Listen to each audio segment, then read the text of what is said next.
The communities of Katsina's frontline local government areas have lived under terror of bandits. Farmers have abandoned their farms and families displaced. Kidnapping for ransom remains a daily occurrence, and millions of naira paid to secure freedom for kidnapped victims. But now, normalcy is expected to return to these communities following a new peace agreement entered into with the bandits. Initially, the state government said it was not part of the agreement, that it was a community-based peace agreement.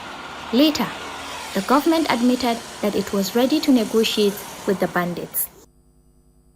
This is Merua in Faskari local government area, one of the many communities plunged into this persistent crisis. Har ta kai da rana ma ake zuwa. Har ta kai dai kusan dukkan mutane suka tashi. Dan ina jin ƙauyukan da suka tashi suna da yawa a Katsina. Gaskiya a lokacin dare da rana akwai hari. Nan garin ma kusan ba ka iya fita da ka fita garin nan. Ba ka kai daga garicin gari zuwa yaro can ka ga can. To gaskiya sai dai ka ji an ɗauki mutum ko an harbi mutum. Personal stories of abduction have become almost a daily experience. Amma gaskiya ko ma'ina ban so ya je gurin nan tsakanina ga Allah kawa. Duka ga kwanciya ba su a daure mana hannaye da ta baya ake daure mana hannaye daga nan za a daure mana kafafuwa idan suka kulle mu ba su ƙara kwanciya mu hashe wata yamma tayi idan za su ba mu abinci tuwo suke ba mu tuwon dawa ne daga gishiri he kuka suke ba mu dan ko magi gaskiya babu a ciki.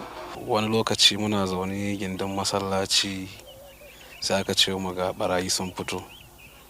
So before mu tashi kawai sai muka ji harbi ta ko'ina ba ta da ma mu mun ga masu harbin ba saboda wanda ya ce ma ya gan ɗaya daga cikinsu saboda irin yanayin yadda aka rice mu a wurin ba mu iya tantance cewa ga wanda ya harbe mu saboda suna da yawa. So a bisa hanyar mu ta escaping suka yi man harbi guda biyu, ɗaya a nan hannu gashi nan ɗaya kuma a cinyata.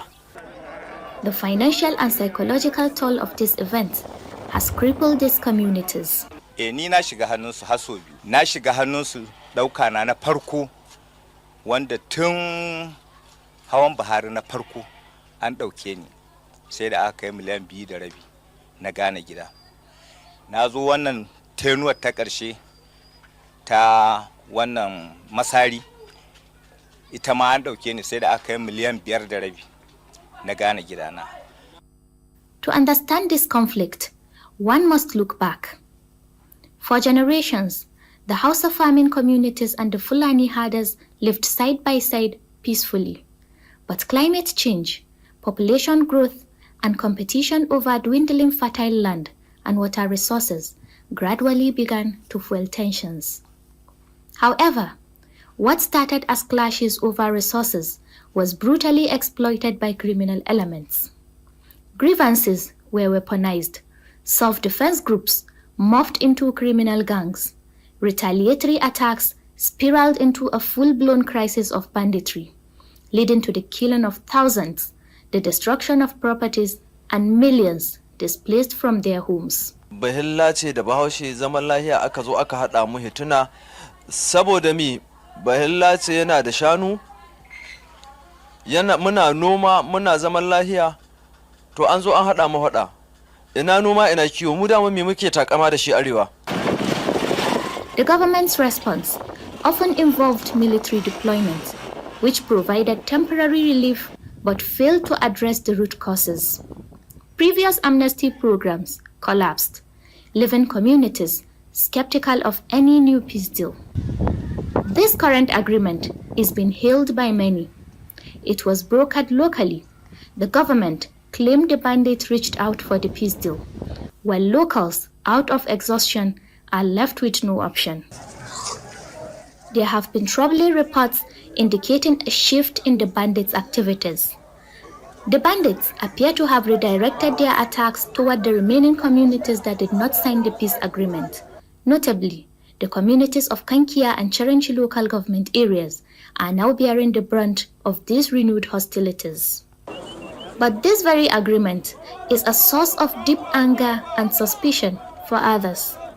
For victims who have lost everything, the idea of negotiating with their tormentors feels like a betrayal.